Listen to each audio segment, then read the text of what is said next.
Well, we're getting about 110 watts at the moment. We've got 92 watts. It's still early in the morning. I thought I'd just show off this, what I've been doing around here lately. This is a little inexpensive charge controller. It's got some issues, but basically works okay for the price. Claims to be a maximum power point tracking solar panel charge controller. It's really a boost.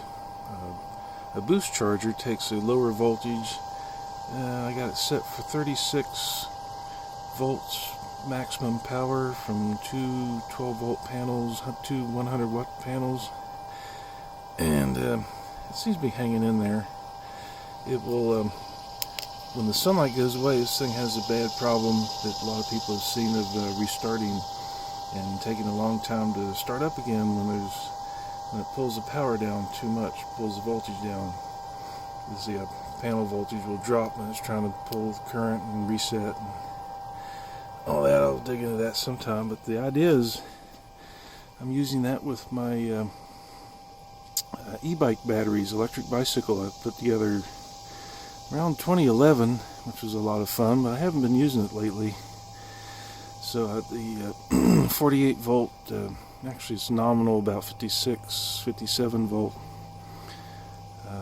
max voltage is about 20 amp hours, maybe 21 amp hours. I've got that. I'm still using the e-bike psychoanalyst charge monitor, Coulomb counter. That's hooked up to a display here showing we're getting the 110 watts. That should match what's on this display. It says 109 watts. This is 108 watts. Volts. We're getting discharged it down 12 amp hours. Reset the counter last night. And what we're doing during the day, nice sunny day like this, we're charging this up with the panels. And then after night, I manually hook this up. I got to do a lot of rewiring to make this actually put the batteries out here on the porch, put the inverter inside, but I use this inverter. This is about 200 bucks. I use that to run a fan all night and a projector for watching movies after dark. So, and that used about 12 amp hours, a little more than half the battery capacity. I'll go out here and we'll look at the panels. They're out in the sunshine. This is not them. Those are two small polycrystalline. These are the new eco-worthy panels up there. Let's see if I can zoom in while recording. 200 watt panels.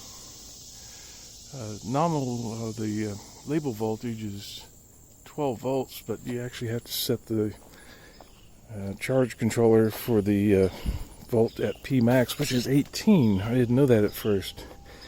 And also another problem with this charger, I assumed it was a really good battery monitor charger. I hooked up higher voltage. I hooked up half the pack, and it was proceeding to overcharge it. And I was like, why is it not stopping? And I ended up with a cell. There's a section of 12 parallel per unit. There's 14 of those units of 12 parallel cells. I had them charged up to about 4.22 volts. And the charge, another discharge controller just complained, said it was over voltage. It wouldn't even start a discharge cycle into some big resistors. So I had to connect resistors up to it and drain it down to about 4.05 volts or so, and then it worked. But anyway, that's what we're playing with here. A couple panels, cheapy little controller, which basically works once you figure it out. A stack of batteries, and I'm making some more batteries from I think it's batteryhookup.com. They will sell. They have modem packs. You get 2 cells each. A lot of work cracking them open and putting them together, but these came from old laptop batteries I got on eBay like 9 years ago.